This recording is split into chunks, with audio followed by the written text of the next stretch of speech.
Salut, c'est Jean-Marc, bienvenue dans cette troisième vidéo du module avant de commencer à jouer à Caronner. Tu as eu la vidéo de bienvenue avec un principe important, j'espère que tu ne l'as pas déjà oublié. Ensuite, tu as eu une vidéo sur comment on joue avec les cartons de jeu, notamment, et l'explication entre la différence entre les cartons de jeu et le programme entraînement et trailer, enfin le programme entraînement et la nutrition à côté faite par David. Là, maintenant, on va voir ensemble. J'enlève les écouteurs parce que j'étais en appel tout à l'heure, mais donc j'enlève les écouteurs. Maintenant, on va voir ensemble le jeu, l'application que ton t'offre, l'application Caronner, qui va te permettre et qui marche tout d'abord sur PC et sur Mac, très important. Et aussi, on va voir ensemble, elle va te permettre de bien calculer tes allures de course et également, on va parler nutrition avec quelques points importants et tu vas te calculer également tes portions de repas. Donc là, tu es dans l'application K-Runner. Alors, il est possible que tu aies au-dessus, tout dessus en haut, un bandeau jaune qui apparaît et qui te demande d'activer l'application. Ça, tu le fais sans aucun souci. Tu cliques dessus, le bandeau jaune va disparaître. Il se peut qu'il y en ait un deuxième qui apparaisse qui va te demander ta validation pour modifier le contenu. Tu cliques là aussi sur ce deuxième bouton jaune et après tu tombes définitivement sur cet écran-là. Alors tu vas voir, l'utilisation est vraiment très très simple. Tu cliques sur saisir mes données, hop, ça arrive, voilà. Alors bien sûr, au début, tu vas marquer ton nom et ton prénom, moi j'ai mis un peu n'importe quoi. Tu rentres la VMA, tu sais, tu as un test AVMA à faire avec tout le protocole qu'on te propose que tu télécharges, et tu as également un MP3 qui te prend en charge sur ce test VMA du début à la fin, échauffement, le test VMA lui-même, la récupération derrière. Et donc, à la suite de ça, on te explique aussi comment calculer tout simplement ta VMA. On va dire, par exemple, on part sur une VMA de 18, très très fort, très fort. La date de la VMA, alors attention ici, soit c'est sous Windows, soit sous Mac, on ne la rentre pas de la même manière. Moi, je suis sur PC, donc on va mettre 18. Ta FCM, ta fréquence carrée maximale, si tu la connais, normalement, lors du test VMA, s'il est vraiment bien fait, sur les dernières mètres, dernières minutes, tu l'atteins ou tu en rapproches très fortement. On va mettre ceci. On va rentrer également le poids que tu fais actuellement, pas le poids que tu veux perdre, mais le poids que tu fais. Allez, au hasard, qu'est-ce qu'on va mettre aussi? 174. Allez, hop. Et là, tu vas voir, alors tu repères bien un peu, et ça se met automatiquement. Avec une VMA 18, tu sais que tu as un marathon et comprise, grosso modo, j'ai un tour de 14,4. Tu as toutes tes différentes allures de course qu'on va utiliser à l'entraînement ensemble. Ensuite, tu vois, par exemple, si tu veux simplement changer ta VMA parce que tu as refait le test, hop, on va mettre dans ce moment-là que ta VMA est maintenant 19 parce que forcément, avec nous, tu progresses toujours. On va changer la date, on va changer la date, on va changer la date, on va mettre 12. 12,51, qu'est-ce que j'ai dit 12 2018. Tu cliques sur valider et tu vois que automatiquement ta vitesse, tes allures marathon, elle a augmenté et toutes tes allures ont augmenté. Ensuite, c'est là que ça devient intéressant. Donc là, c'est très simple à utiliser. Tu as ces allures-là, tu as les plans d'entraînement qui va te dire, par exemple, tu fais tant de temps à allure à 2, hop, tu connais tes paliers d'allure. Tant de temps à allure à 3, et hop, tu auras tout ce qu'il te faut là à retenir. Ensuite, on passe dans l'onglet objectif de poids. Donc là, c'est un peu différent. Hein, là, on est vraiment sur la partie nutrition avec David, qui c'est lui qui a conçu ce logiciel qu'on a intégré dans l'application. Alors, deux choses tout d'abord. Le taux de graisse.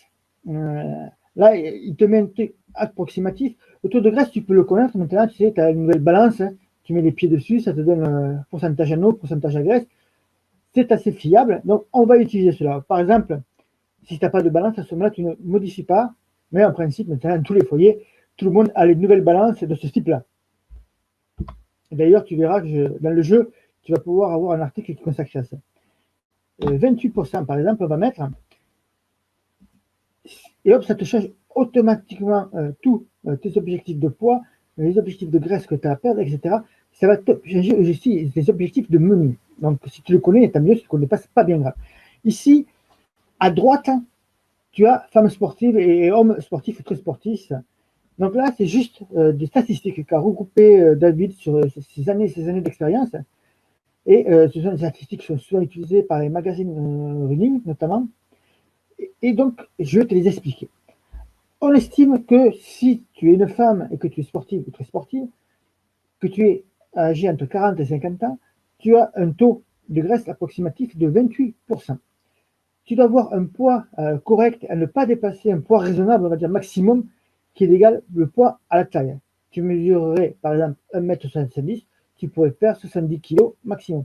Ce serait un poids raisonnable, on entend bien, hein, on n'est pas dans la maigreur, on n'est pas dans la recherche sportive, mais c'est un poids raisonnable, accepté maximum. Tout va dépendre bien sûr de ton ossature, de ta musculature, etc.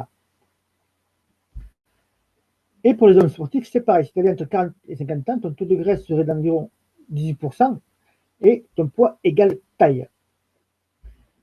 Ensuite, ça c'est le tableau pour te situer à peu près, savoir si tu es dans la moyenne, en dessous, en dessus, etc. Ensuite, tu as les objectifs taux de graisse. 18%, c'est une vraiment très bonne moyenne pour tout le monde. Bien sûr, tu pourras également le modifier. Si tu souhaites le modifier, tu cliques dessus, tu mets 17%, ça te modifie tout de suite tes taux de graisse. Ça te modifie aussi les quantités que tu vas devoir manger ensuite. Donc oh là, on voit qu'il nous propose un objectif de poids final à 11,1 et le type de poids calculé est ramené à 61. Objectif de poids retenu. C'est là, c'est toi qui vas le rentrer. Tu peux rentrer qu'un chiffre complet. Tu ne peux pas mettre de virgule.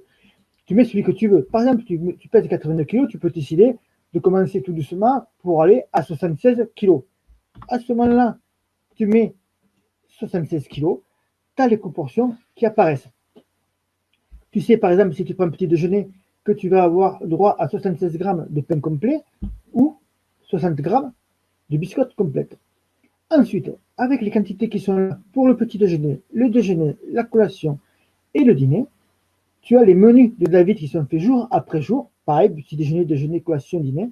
Si tu mets au déjeuner des midis du riz basmati, ben, tu sauras que tu auras droit, on va regarder ensemble, 152 grammes de céréales cuites, donc 152 grammes de riz cuit. Ça, c'est la première chose. Donc, on va changer le poids. Par exemple, maintenant, tu pèses toujours 82 kg, mais tu veux directement attaquer, aller directement sans passer par l'étape intermédiaire. Tu veux faire 70 kg. Et on voit de suite que tes proportions s'adaptent automatiquement. Et là, tu n'auras plus droit qu'à 40 grammes de céréales, de riz cuit. Donc, c'est toi qui vas choisir les différentes étapes que tu veux. Bien sûr, on est là pour en discuter si tu veux ensemble, savoir si ce ne sera pas trop dur par rapport à l'entraînement, par rapport à tes objectifs sportifs, de ce que tu veux faire. Donc là, ça va dépendre de ce que tu veux faire exactement. Mais que tu choisisses le poids retenu, tu vas devoir le modifier, tu regardes et ça va te mettre les quantités. Je vais juste aborder avec toi un dernier point qui est ici. Au niveau du dîner, tu remarqueras qu'il y a ici uniquement 6 sports dépassant 1 heure en fin de journée ou tout le lendemain matin. C'est pour tes glucides du soir. Tu as droit à tes glucides du soir si, si tu fais du sport vers 17h, 18h et que tu manges à 19h30 par exemple, ou à 19h, tu as le droit à des céréales cuites ou de pommes de terre légumineuses. Les légumineuses, c'est les lentilles, les haricots, tout ça. Hein. Haricots, pas les haricots verts, hein, mais haricots comme les flageolets. Quoi. Donc, tu as ça, et soit tu peux utiliser des glucides le soir également si tu as un entraînement très tôt le lendemain matin.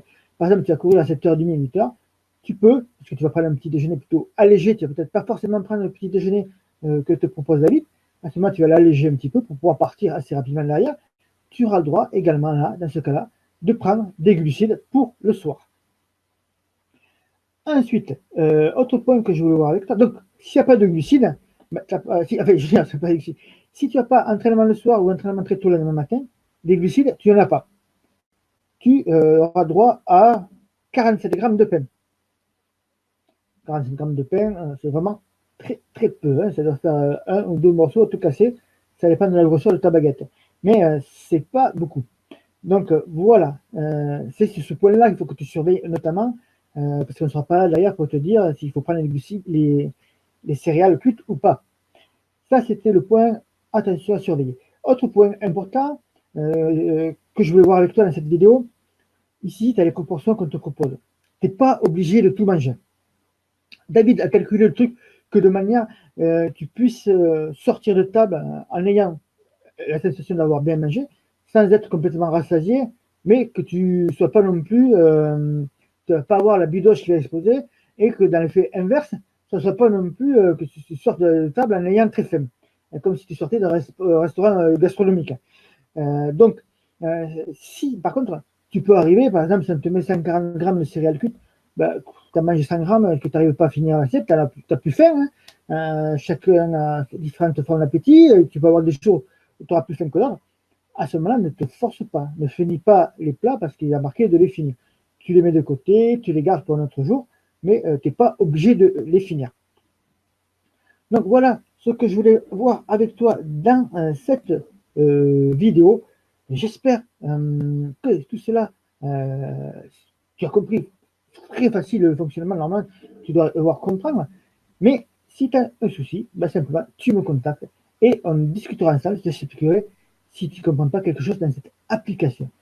Je te dis à bientôt, bon run et bye bye dans la prochaine vidéo. Ciao ciao.